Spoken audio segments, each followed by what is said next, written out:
ကျွန်တော်အမုန်းဆုံးကျွန်တော်အပိုင်းနဲ့အေးဆိုင်မှာထွက်လာသည့်အထိကျွန်တော်ဘာလို့ရမှန်းမသိသေးဘဲသွားရမည်ကိုမစင်စားရသေးမအေးဖြူကတော့ဆုံးဖြတ်ချက်ချပြီးသည့်အချိန်မှစ၍တကယ်ပကတိတည်ငြိမ်သည်ကျွန်တော်သွားချင်ရသွားခေါ်ချင်ရခေါ်စိတ်ချယုံကြည်စွာလိုက်ပါတော့မည်ဆိုသောသဘောကျွန်တော်ခေါင်းထဲမှာတော့ကွန်ပျူတာတွေအပြည့်အလွှာလှုပ်ရှားနေကြသည်အစကတည်းကကြိုတင်ကြံရွယ်ချက်ရှိသည်မဟုတ်၍ဘာမျှအစီအစဉ်မရှိအေးဆိုင်မှာတမယာရီနှစ်ခွက်ပုံပေးပြီးငွေကလည်းအိတ်ထဲမှာတစ်ချက်သာကျန်တော်သည်ဘလို့လို့ရမည်နီဘယ်ကိုသွားရမည်နီရှုရရဲ့ကိုတောင်းမိကိုသတိရလိုက်သည်ဟာဟုတ်ပြီတိတ်ကောင်းတဲ့ငါကောင်းတဲ့ကွန်ပျူတာတွေကိုတောင်းမြင့်ဆိုသည်မှာတရားဥမျိုးပေါ်တွင်နေသည့်စကဲအေးရွာသားမြင်းလဲမောင်းသမားကိုတန်းအထိအကြောင်းနေဘူးသည်စာသိပ်ဖက်၍ကျွန်တော်လိုစာယူကြပြယူကျွန်တော်ထက်9နှစ်ကြီးတော့လေစာကြောင်းကြပြအကြောင်းညင်းရင်တငယ်ချင်းတို့ချစ်ခင်သူလာမအေးဖြူအကိုတို့ကိုတောင်းမြင့်အိမ်သွားကြမယ်ဒီချိန်ဆိုရင်နေပူတို့သူမြင်းလဲနားတဲ့အချိန်ပဲအိမ်မှာပဲရှိမယ်မအေးဖြူကကျွန်တော်နောက်မှလိုက်ပါလာခဲ့သည်ကိုတောင်းမြင့်အိမ်ရောက်တော့မြင်းနဲ့မြင်းလဲကိုတွေ့ရ၍ကျွန်တော်ဝမ်းသာသွားသည်ဖြူကိုတောင်းမြင့်ဟေးကိုတောင်းမြင့်အိမ်ထဲမှာထွက်လာသည်နောက်နာခလန်လန်တွင်ရစ်ကြံရစ်နေသောမအေးဖြူကိုလှမ်းကြည့်ပြီးသူမျက်လုံးပြူသွားသည်ဟာဟေ့မောင်ဆိုမင်းကောက်မလေးကချောလာကြည်လားကိုတောင်းမြင့်ကကျွန်တော်နာကပ်၍တူတူပြောသည်နေအောင်ခမတောင်းငတ်မနေနဲ့ဓာတ်နဲ့ထိုးခံရမယ်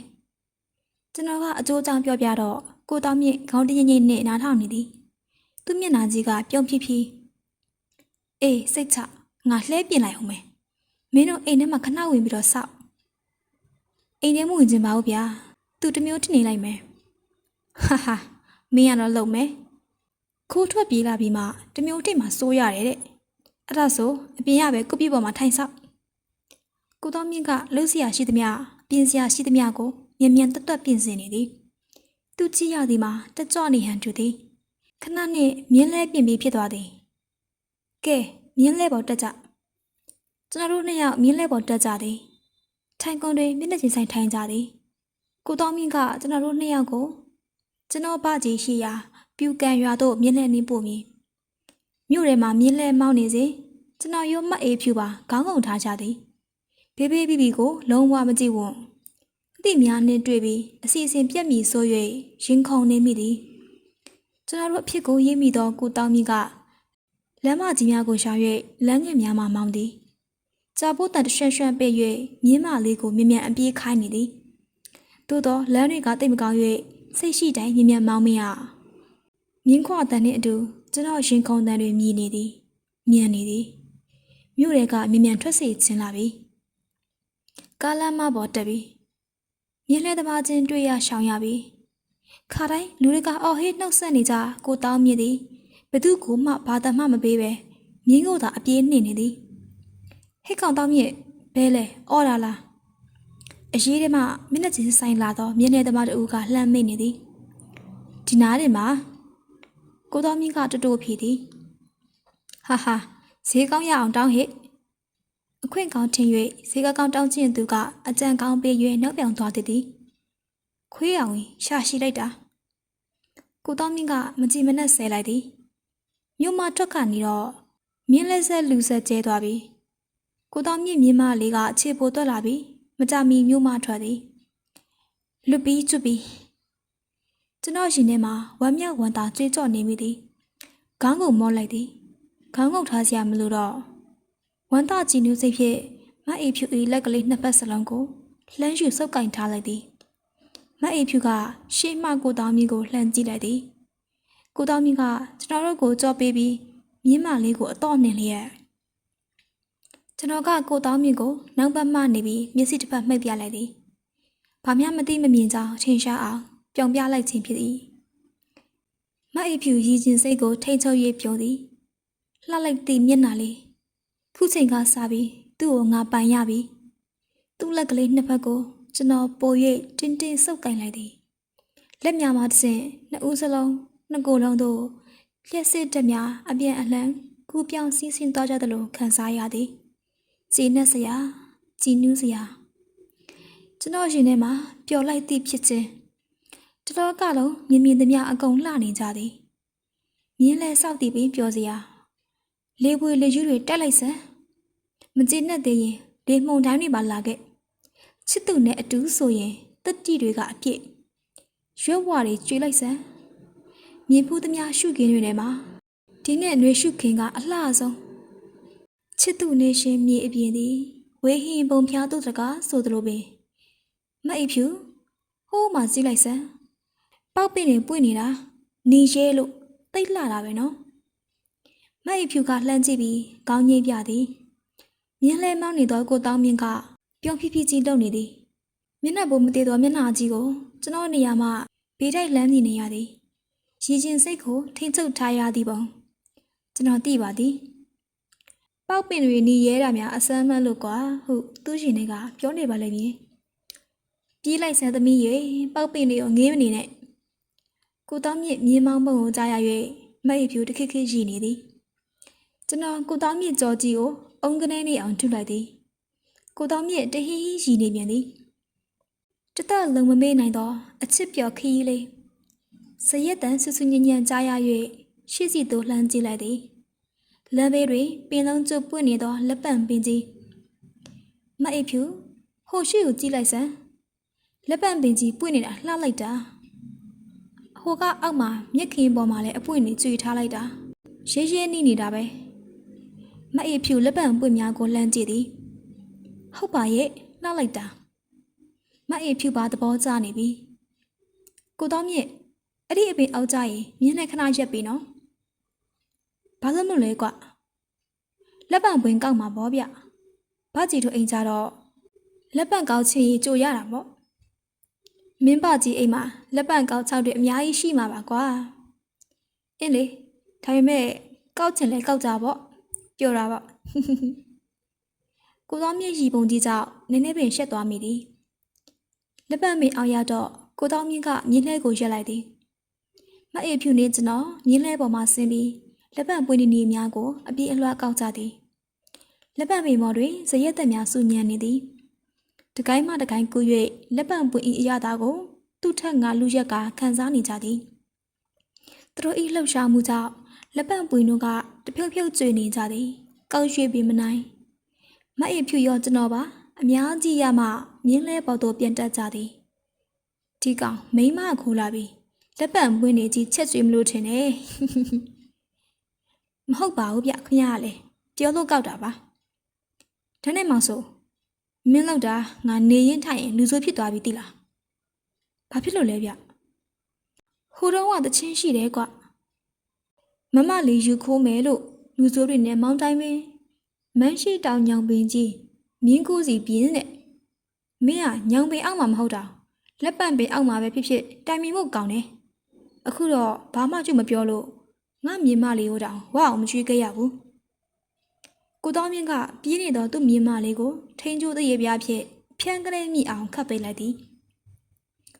ဒါပေမဲ့ခမည်းမြင်မကဒီနေ့ခါတိုင်းထက်ပိုပြေးနေတယ်လို့ပဲဗျအေးဘောကွာသူလည်းပြောလို့နေမှာပေါ့ကျွန်တော်ရောမအေးဖြူပါကိုတော်မြင့်နဲ့အတူရီမိကြသည်ယနေ့ကိုတော်မြင့်ရောကျွန်တော်ပါပူရွှင်ပြီးနှုတ်သက်နေကြသည်ရည်စရာရှိရင်တော့3ယောက်စလုံးဒါပေမဲ့မအေးဖြူကပြောင်းရုံနဲ့ချစ်စပွဲအတန်လေးဖြစ်ပေါ်ရုံမျှတာကျွန်တော်တို့2ယောက်ကတော့ဝလုံးခွဲအညာနေကချစ်ချစ်တောက်ပူ၍လေဘူးတွေတိုက်နေသည်မအေးဖြူကသူ့လက်ထဲမှပန်းနုရောင်လက်ကင်ပွားလေးကိုကျွန်တော်ထံလှမ်းပေးသည်နှမူးမချွေးများကိုတုံ့ရန်ဖြစ်သည်လက်ကင်ပွားကအစ်စ်ကလေးလှလှလေးမတုတ်ချင်ပါဘူးပြေးသွားမှာပေါ့ပြေးပါစေပေါ့တုတ်လိုက်ပါသူ့စေတနာကိုလေးစား၍သူ့ကျေနပ်အောင်ချွေးစော့ရုံများတုတ်လိုက်သည်ဒီကောင်လက်ကင်ပွားကြမှာပေးမှာစိုးနေတယ်ကိုတောင်းမြင့်ပြောပုံကအတိတ်ပင်နဲ့မို့ကျွန်တော်သူ့ဘေးကိုတထောင်ဖြစ်ဖိလိုက်သည်အာနားတယ်ကွကိုတောင်းမြင့်ဥမြူးနေသည်တဲချောင်းတစ်ခုကိုကြော်ပြီးတော့အခါမြင်းလှဲသည်ထန်းတော်တစ်ခုကိုဖျက်ရသည်ထန်းတော်တွင်ထန်းလက်မိုးတဲကလေးတစ်ခုကိုတွေ့ရသည်ကိုတောင်းမြင့်ဟိုးရှိရထန်းတဲနာကြခဏရက်စမ်းပါဗျဘာလို့အောင်လို့လဲ ရေးစားလို့ရေတောက်တောက်ချင်လို့မင်းကတော့တော်တော်အကုန်ကြမြအောင်လှုပ်တဲ့ကောင်ပဲမအေးဖြူပြုံးသည်ကိုတောင်းမြင့်မြင်းလဲကိုရက်လိုက်သည်မအေးဖြူနေကျွန်တော်တဲစီသို့လျှောက်သွားသည်တဲရှိမှာရှော့တက်နေတော့အတော်ကြီးတယောက်အတော်ကြီးကျွန်တော်တို့ရေတောက်ချင်လို့ပါအေးတောက်ကြလေတဲရှိကရေအိုးစဉ်စကိုင်းအိုးလေးကစိတ်ဆူနေ၍တောက်ချင်စရာအုံမခွက်ကလည်းရင်းညှိစစိမ်းကလေးများဆို၍မြင်နေရသည်ပင်ရှင်မာအေးသည်မအေးဖြူကရေတမုတ်ကပ်ပြီးကျွန်တော်ကိုပေးသည်အော်ငါ့ကိုအိမ်ဦးနဲ့လေယောက်ျားအဖြစ်နဲ့ခုကလေးရိုးသေးရဲ့တဘောပေါ့ကျွန်တော်ကိုယ့်ဘာသာစိတ်ထဲမှာတွေးပြီးကြည်နူးနေသည်ဘဝမြင့်ချင်တယ်လို့ဖြစ်မိသည်ရေကိုတမောက်လုံးကောင်းအောင်မတော့ပဲတမင်တဝက်ချန်ပြီးမအေးဖြူကိုပေးလိုက်သည်မအေးဖြူကကျွန်တော်တောက်ပြီးကြံသောရေကိုတုံမပစ်ပဲအကုန်တောက်လိုက်သည်အော်ချစ်စရာကောင်းတဲ့မအေးဖြူရဲ့ရှင်ထဲမှာထိတ်တန့်စွာခံစားလိုက်ရသည်ချစ်ဝေဒနာလေးမအေးဖြူကမဝသေးရွေးထင်မှ၏နှုတ်တမှုတ်ခက်ပြီးထက်တောက်သည်ပြီးတော့တဝက်ချန်၍ကျွန်တော်ကိုပြန်ပေးသည်ကျွန်တော်မအေးဖြူကိုပြုံးပြပြီးအားလုံးကိုအောင်တောက်လိုက်သည်ငွေတပြားမျှမကုန်တော့လေတန်ဖိုးကြီးသောရေနှမှုတ်မမေ့နိုင်သောရေနှမှုတ်ရေတောက်ပြီးတော့ကျွန်တော်ကမအေးဖြူကိုလက်တို့၍မြင်းလဲစီသို့ပြလိုက်သည်ကိုတော်မြင့်သူ့မြေမလေးကိုရေပုံးနှင့်ရေတိုက်နေသည်ဟိုမလေးသူတို့ကလည်းချစ်နေလိုက်ကြတာမအေးဖြူကျွန်တော်လက်ကိုဆွဲစိတ်ပြီးတခက်ခက်ရီနေသည်ဟေ့ရီမနေကြနဲ့ကွာလာခရီးဆက်မယ်ကျွန်တော်တို့မြင်းလဲပေါ်တက်ပြီးခရီးဆက်ကြသည်ထန်းတော့ကိုလွန်ပြီးရွာလေးတစ်ရွာဘေးမှဖြတ်ရာတွင်အကျော်ဆိုင်တစ်ဆိုင်ကိုတွေ့ရသည်ကြော်နေသည့်ညှော်နှန်းကြောင့်ကျွန်တော်ဘိုက်ကဆလာသည်ကျွန်တော်အကျော်စားခြင်းသည်မအေးဖြူလည်းစားနေရှာလိုက်မည်ဆောင်းပွဲပြီးကလေးကတမယာရီတစ်ခွက်သာတောက်ရသေးသည်မအေးဖြူကိုကြွေးခြင်းသည်သို့တော့ကျွန်တော်အိတ်ထောင်ထဲမှာငွေတစ်ချက်သာရှိသည်ကိုတောင်းမြင့်ပတ်စံဘယ်လောက်ပါလဲဗျခုတော့ပတ်စံမရှိသေးဘူးလေဒါပေမဲ့မင်းစီကမြင်းလဲကရမှာပဲဟာဗျာလုံမနေစမ်းပါနဲ့ခမရောက်အိမ်မှာကလေးကပတ်စံယူလာဘာလို့ပြောထားတာပဲကောင်းကွာမင်းဟာငါကမြင်းလဲနဲ့လိုက်ပို့ရသေးတယ်ပတ်စံလည်းပေးရအောင်မယ်တဲကောင်းကျုပ်တို့ကအစီအစဉ်မရှိဘဲနဲ့ရုတ်တရက်ပြေးလာရတာဗျခမရပတ်စံနောက်တော့ပြန်ပေးမှာပေါ့ဟာအလာကပြောတာပါကွာနောက်လည်းပြန်ပေးဖို့မလိုပါဘူးဒါမျိုးဆိုရင်ငါကလည်းတိတ်ကူညီချင်တာဝါသနာပါတယ်ကွမင်းကလည်းတော်တော်ကန်ကောင်းတဲ့ကောင်မနက်ကအော်ဒါ2ခေါက်ရထားတယ်ရော့အဲ့ဒါငါကလက်ဖွဲ့တာကိုတော်မင်းကသူ့ပစိုးကပိုက်ထဲမှာလိတ်ထည့်ထားတော့ငွေ90ကိုထုတ်ပေးသည်ကျွန်တော်ကျေးဇူးတင်တော်မျက်လုံးများနဲ့ကိုတော်မင်းကိုလှမ်းကြည့်ပြီးငွေ90ကိုယူလိုက်သည်နှုတ်မှတော့ကျေးဇူးတင်ကြောင်းမပြောလိုက်ပါပြောလိမ့်လေသူကြိုက်မည်မဟုတ်အကျော်စိတ်မှအမြင်လဲရက်ပြီးကျွန်တော်တို့အကျော်စားကြသည်ဆဆာနှင့်စားရည်ကောင်းလာသည်မအေးဖြူလဲစနေရှာဟန်တူပါသည်ရှက်ရွံ့ခြင်းမရှိပဲကျွန်တော်တို့နှစ်ယောက်နဲ့အတူစားနေ၍ကျွန်တော်ဝမ်းသာမိသည်ကျွန်တော်ဘဝမှာမမေ့နိုင်သောအကျော်ဆိုင်လေးတလန်းလုံးစိုးရိမ်စရာမရှိကျဉ်းနူးစရာပျော်စရာလေးများကြီးကြုံတွေ့နေရ၍ကျွန်တော်စိတ်ထဲမှာမိမခိုးလာသည်ဟုမထင်ပြားရည်စံခရီးထွက်နေသည်ဟုထင်မိသည်အော်အချစ်လာပြေးဝန်းကြီးပေါ်မှာအပျော်ပြားရည်လေးများစမ်းထားသည့်